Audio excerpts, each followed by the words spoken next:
"You're not even fit to shine her shoes." My mother's voice cut through the clinking of wine glasses. "My father didn't defend me," he nodded, and my sister Emma smiled like she'd finally won. The table froze the air thick with quiet humiliation. I'd spent years swallowing their favoritism, paying their bills, and pretending it didn't hurt. But that night, something inside me shifted. My hands stopped shaking. My voice didn't. 6 words slipped out calm and sharp as glass. "Then ask Emma to pay your bills." The silence that followed wasn't the end of dinner. It was the beginning of their downfall. The silence after those 6 words felt heavier than any argument we'd ever had. Every candle flame on the table seemed to tremble as if even the light was afraid to move. My mother's jaw tightened. My father's eyes darted to the bills on the counter, and Emma's smirk wavered for the first time. But before that dinner, before my voice finally found its edge, there was a lifetime of being ignored. My name is Nora. I'm 28, and for most of my life, I've been the background character in my own family story. Not the shining star, not the disappointment, just the extra they forgot to write out of the script. I was the one who worked weekends while they went on family trips, the one who quietly covered a bill when things were tight, the one who came home to applause, but not for me, always for Emma. I work nights in the ICU, 12-hour shifts filled with alarms, adrenaline, and the metallic smell of disinfectant that clings to your skin long after you've scrubbed out. I've held dying hands, restarted hearts, watched families crumble and rebuild in the span of a night. But in my parents' eyes, that was never something worth bragging about. When I saved a life, they barely looked up. When Emma got a new title at her marketing firm, they threw a dinner. Emma, 2 years younger, but somehow always treated like the family matriarch. She was the golden girl long before she even earned it. Her every step was applauded, her every mistake softened, her dreams funded. I grew up watching her shine under a spotlight built out of my parents' pride while I learned to survive in the shadows. The favoritism was never subtle. It was loud like applause that never stopped. Every framed certificate of hers hung in the hallway. Every mention of her name drew smiles. Mine drew silence. I worked, I saved, I tried, but the reward was always more responsibility, not recognition. When bills piled up, my parents called me. When Emma overspent, they asked me to help your sister out just this once. Just once turned into years. I can still see that dinner, how ordinary it looked, how cruel it felt. The roasted chicken glistening in the candlelight, the silverware polished like they were preparing for guests who mattered. I had walked in straight from a night shift, still in my scrubs, exhaustion stitched into every movement. Emma arrived fashionably late, glowing in a designer dress that probably cost more than my monthly rent. My father leaned toward her, every word, nodding, laughing at her stories like she was delivering gospel. My mother couldn't look away, pouring her wine like she was toasting a queen. And me, I sat at the end of the table, the same wobbly chair I'd always been assigned, the one no one else wanted.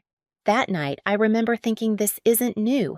This is just the latest scene in a script I've lived too long.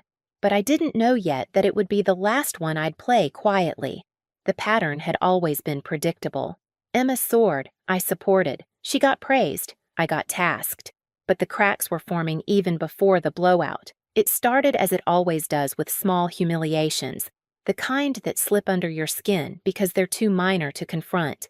My mother's eyes lingering too long on Emma's dress when I walked in. My father's laughter at her jokes, but silence at mine. The backhanded comments disguised as compliments. "You're so practical, Nora. You don't need the fancy things Emma likes." 2 weeks after that dinner, I found out just how invisible I truly was. It was my lunch break at the hospital, fluorescent lights, stale coffee, the hum of vending machines filling the quiet. I was scrolling through Instagram when a photo stopped me cold. My parents, Emma, her boyfriend. Standing under palm trees, drinks in hand, grinning like a magazine ad. The caption read, "Family getaway." Just what we needed. For a second, I thought it was old. Maybe from a past trip I'd forgotten. But the date said yesterday. Nobody had said a word to me. Not a call, not a text, not even a passing mention that they were going away. My chest tightened as I scrolled through the carousel of photos, Emma building sand castles, my father snorkeling, my mother holding Emma's hand as the sun set behind them. It wasn't just that I wasn't invited. It was that I'd been erased. I called my mother immediately, my voice shaking more from disbelief than anger. "You're in Hawaii."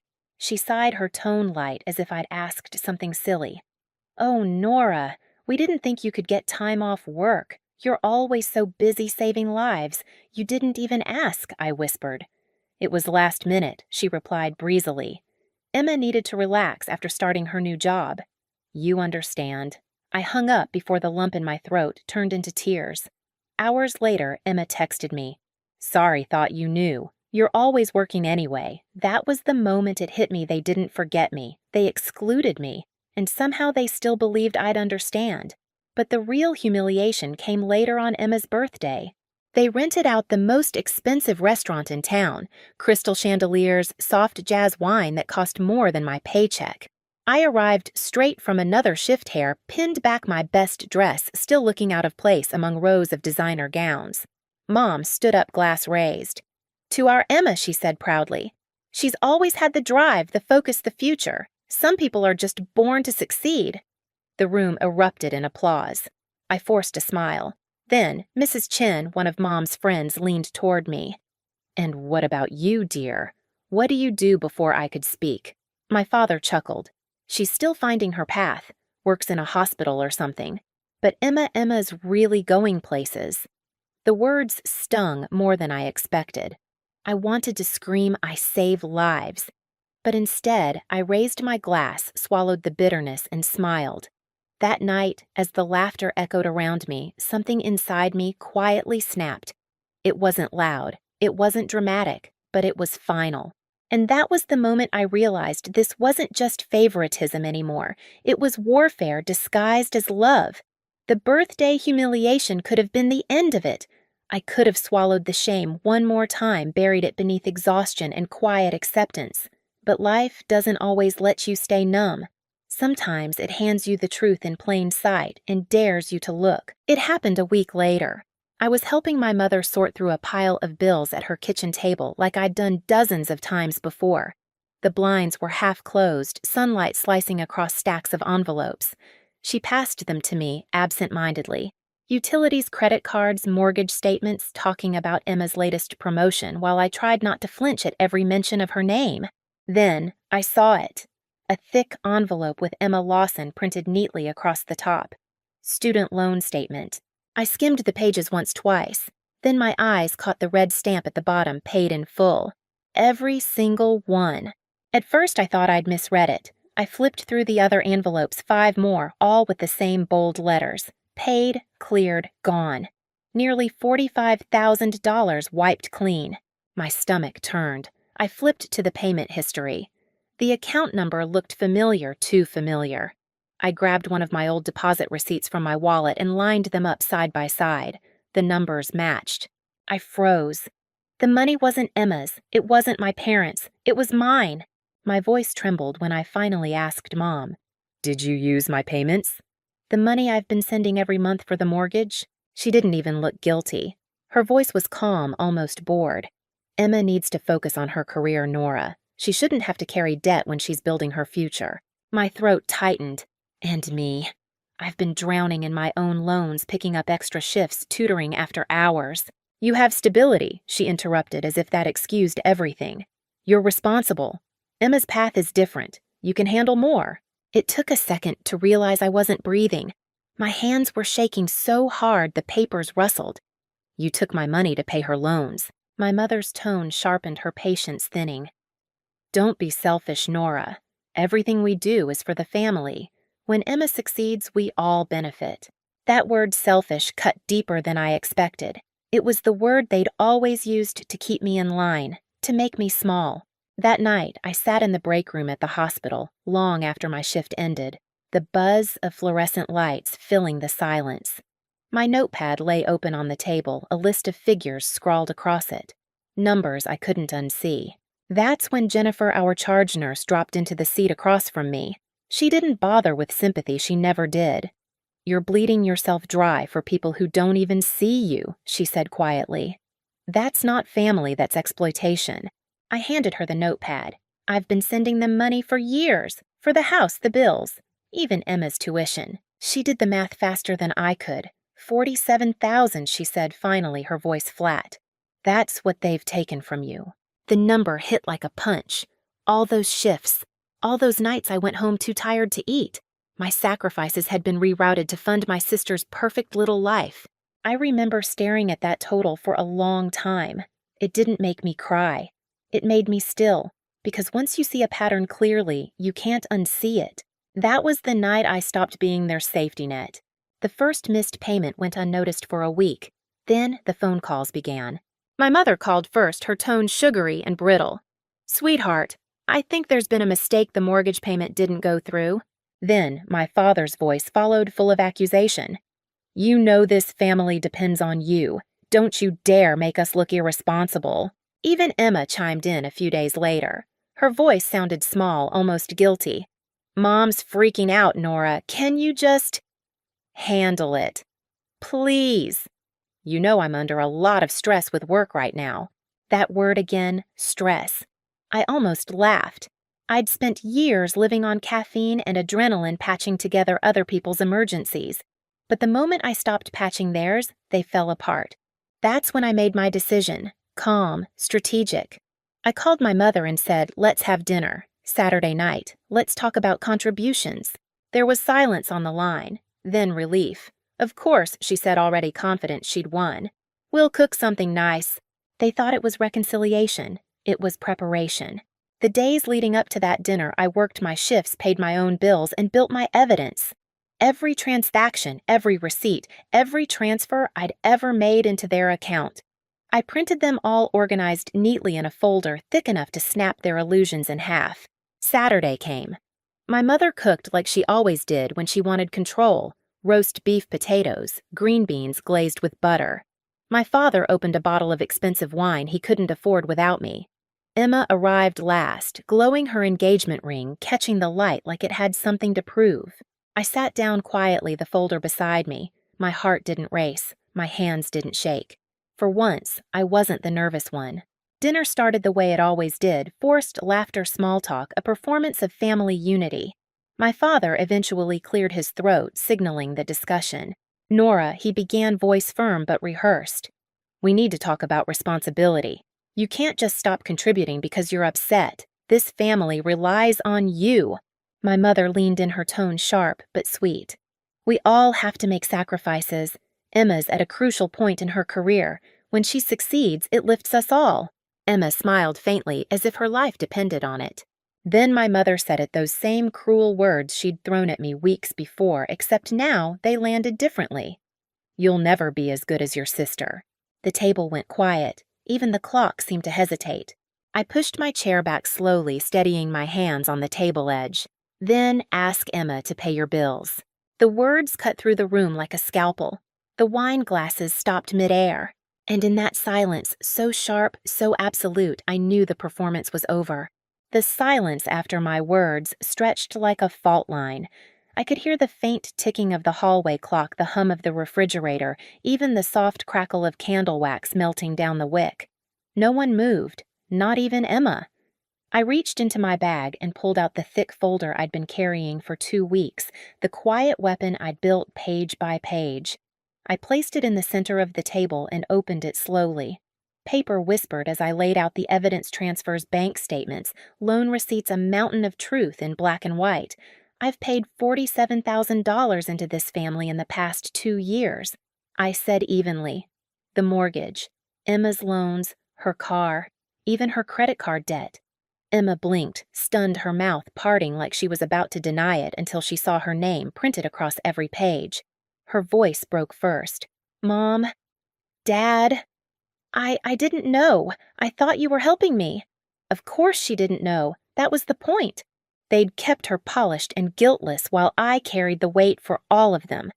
My father snatched a sheet, eyes darting over the numbers. His face turned red. "You're overreacting, Nora." This is family money. Families share. No, I said, quietly pushing another page toward him. Families communicate. Families ask. You didn't. You used me. My mother's jaw tightened. We only did what was necessary. Emma needed support, and I didn't. I cut in my voice, shaking now, but not from fear. I've been killing myself with night shifts sending you money every month, and you spent it like I was your personal bank. Her lips pressed into a thin, trembling line. You're being dramatic. I laughed softly, the kind of laugh that comes when something finally breaks inside you. No, Mom. I'm being accurate. The silence grew thick. Emma stared down at the documents like they were ashes of a fairy tale she'd believed all her life. My father slammed his palm against the table. We're your parents. We did everything for you girls. You should be grateful. That word again. Grateful. For being robbed. For being erased. For being the one who worked herself half to death while they toasted Emma's success. I looked at him and said, You wanted a successful daughter. You just refused to see that you already had one. My mother's eyes darted to Emma, searching for someone to back her up, but Emma's tears were real now. I didn't know it was your money, she whispered. I thought you were proud of me. I was, I said quietly, until I realized everything you stood on was built with my sacrifice. The weight of it hung there, every word, every receipt, every hidden truth finally dragged into the light. My father's shoulders sagged. My mother's fingers twitched at the edge of the table, desperate for control that wasn't coming back. You told me I'd never be good enough, I said, voice low but steady, that I wasn't even fit to shine her shoes. But the truth is, it was my money that kept your lights on, my hands that paid for her education, my effort that built this illusion of success you love so much. No one replied. There was nothing left to defend. I gathered the papers back into the folder, each page sliding into place with the crisp finality of a verdict. Then I looked at all three of them, my mother pale and furious, my father hollow, and Emma small and broken under the weight of truth. The mortgage stops now, I said. Emma can pay her own bills, and so can you. When I stood, my chair scraped the floor, echoing like a full stop on a sentence that had taken years to finish. As I walked toward the door, I heard my mother's sharp inhale, my father mutter something under his breath, and Emma whisper, Please, Nora, wait. But I didn't. Not this time. When the door closed behind me, it felt like the world exhaled with me. For once, the silence wasn't heavy. It was clean. I didn't go back. Not for Sunday dinners, not for birthdays, not even when Emma's name lit up my phone 3 days later with a shaky voicemail. Please, Nora, can we talk? I didn't delete it. I just didn't answer. 2 weeks later, I accepted a new position nurse practitioner at a hospital 3 hours away. $120,000 a year, my own apartment, my own life. The first space I'd ever had where no one used my worth against me. Meanwhile, back home, the house that once smelled like roast dinners and red wine was rotting from the inside out. Without my payments, the mortgage fell behind. My father called me once more, just once, but I didn't pick up. 6 months later, I heard from a neighbor that the house was gone. Foreclosed. The empire of favoritism had crumbled. Emma's engagement collapsed too. Her fiancé left when he realized the lifestyle he'd fallen for wasn't hers to give. She called again, then crying this time, begging for help. I listened to the message once her sobs echoing through my car speakers and deleted it. Because I finally understood I was never the weak one. I was the foundation. And once I stepped away, the whole structure of lies fell under its own weight. I didn't need revenge. Watching them face the world without me was enough. In my new city, I built something real friends who didn't measure my value by comparison, co-workers who said thank you neighbors who noticed when I wasn't home. For the first time in my life, I wasn't invisible. And when I walked into my new hospital name tag clipped to my coat, the weight that used to sit on my chest every day was gone. Completely. Because peace, I learned, doesn't come from being loved. It comes from being free. Sometimes walking away is the loudest statement you'll ever make. If you've ever been the forgotten one, the overlooked sibling, the person who gave everything and got silence in return. Remember this: your worth isn't decided by anyone's applause. It's proven by how you rise when no one's watching. Tell me in the comments, have you ever had to choose between family loyalty and your own peace? And don't forget to subscribe. More stories like this are coming.